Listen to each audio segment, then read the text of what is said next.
Tunaendelea na kipengele chetu cha reconstitution. Hapa tutaangalia swali la pili au mfano wa pili wa swali la constitution na mgani linafanyika, lakini kama tujienda kwenye swali na kuomba na nakukumbusha usubscribe channel hii, like, comment na share kwa mtu ambaye unafikiri video hii inaweza kumsaidia pia. Tunaenda moja kwa moja kwenye swali. Swali linasema kwamba hii swali na kipengele A na B. Kipengele hiki kinasema kwamba label instruction for an imprisoned product call for addition of 78 ml of water to make 100 ml of constituted suspension such that each 5 ml contain 125 mg of ampicillin. Calculate the volume of dry powder in product and the total content of ampicillin. Kwamba lebo ya iliyokuwa kwenye product ambayo product hiyo ndani yake kuna ampicillin ilisema kwamba mililita 78 za maji ziongezwe ili zije zitengeneze suspension yenye mililita 100. Ikiwa sasa kwenye hiyo suspension kila mililita 5 kwenye hiyo suspension itakuwa imecontain miligramu 125 ya ampicillin. Je, tutafute ujazo wa dry powder iliyokuwa mle ilikuwa ni sawa na mililita ngapi? Vile vile jumla ya ampicillin mle ilikuwa ni kiwango gani? Hilo ndo tafsiri ya swali au namna ya swali ambavyo linahitaji. Twende kwenye calculation moja kwa moja. Cha kwanza tuna volume of water 78 ml, lakini tuna volume of whole suspension ambazo ni 100 ml, lakini tuna concentration ambayo ni 5 ml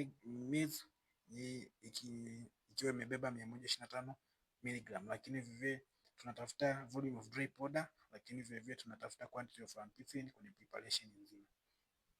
Cha kwanza tunasema kupata dry powder lazima tuchukue volume of whole suspension tunatoa na volume of water. Kwa volume of suspension ilikuwa ni 100, lakini volume of water ilikuwa ni 78. Kwa hiyo hapo tukitoa tunapata 22. Kwa hiyo ujazo wa powder kwenye ile chupa ya ampicillin ile ujazo wake ile powder ilikuwa ni sawa na mililita 22. Hiyo ya kwanza. Lakini cha pili wamesema quantity ya preparation nzima ni ngapi. Kwa hiyo zamani hapo hiyo mshale kidogo imepishana, lakini sio kesi. Hapo tunasema kwamba ili uweze kupata kiwango cha preparation nzima mle ndani ampicillin ilikuwa kiwango gani, tunafanya hivi. Tunasema kama mililita 5 kwenye ile preparation tukichukua mililita 5 ni sawa na 125. Je, tukichukua mililita 100 yote itakuwa na sawa na miligramu ngapi? Zile miligramu tutakazozipata ndio zitakuwa kiwango cha preparation nzima tuliyokuwa nayo, ambapo kiwango hicho ni 250 mg. Na 250 mg ndio kiwango cha ampicillin kwenye ile suspension, kiwango chote cha ampicillin.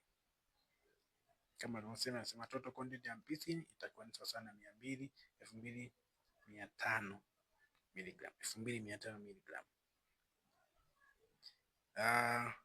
Swali lake B linasema sasa, using the product in previous example, if a physician desire an ampicillin concentration of 100 mg in 5 ml rather than 125 mg per 5 ml, how many milliliters of water should be added in dry powder? Sasa akasema kwa kutumia mfano huu ambao tumetoka kuangalia, je, kama daktari akaamua kwamba kubadilisha concentration ya ampicillin, kwamba concentration hiyo kila ukichota mililita 5 kwenye hiyo preparation upate miligramu 100. Je, ni kiwango gani cha maji kitaongezwa kwenye hiyo dry powder? Kwa ili kupata kiwango cha maji lazima cha kwanza tutambue kabisa mara ya kwanza kiwango cha dawa kilikuwa kiasi gani. Kwa tuone kuna concentration mpya hiyo, tutafuta kiwango cha maji. Kwa cha kwanza na first calculate volume of whole suspension in a new concentration. Cha kwanza lazima tujue volume ya preparation nzima kwenye nini? Kwenye tujue ile preparation nzima ambayo itakuwa na concentration ya mililita 5 per 100 mg ni mililita ngapi? Kwa hiyo tutasema kwamba kama 5 ml ita contain 100 mg. Je, samani hiyo mishale imepishana, lakini sio kesi. Lakini je, 2500 mg ambayo ndio ilikuwa ni kiwango cha dawa kwenye ile suspension ya kwanza, maana tunatumia kiwango kile kile, ndio maana hapa imewekwa 2500 mg. Je, itakuwa ni sawa na mililita ngapi? Tutakachokipata mililita tutakayoipata ndio itakuwa ni mililita ya preparation ambayo concentration yake itakuwa ni 5 ml per 100 mg, ambayo tutapata sasa na 125 ml Kwa preparation nzima ambayo concentration yake itakuwa ni 5 ml per 100 mg itakuwa ni 125 ml. Then baada ya hapo tunaenda kutafuta volume of water. Kupata volume of water tunachukua volume of suspension, tunatoa volume of dry powder. Kumbuka dry powder volume yake tunayo 22, lakini volume of suspension tuliyopata baada ya concentration kwenye concentration mpya ni 125 ml. Kwa hiyo tukitoa tutakuja kupata ni ml 103. Kwa hiyo kiwango cha maji ambacho kitaongezwa kwenye preparation ambayo kwenye preparation ambayo mwisho wa siku mili zake itakuwa 125. Kiwango cha maji chake tu ambacho kitaongezwa ili kutengeneza 125 mili ni kiwango cha maji ni mili 103.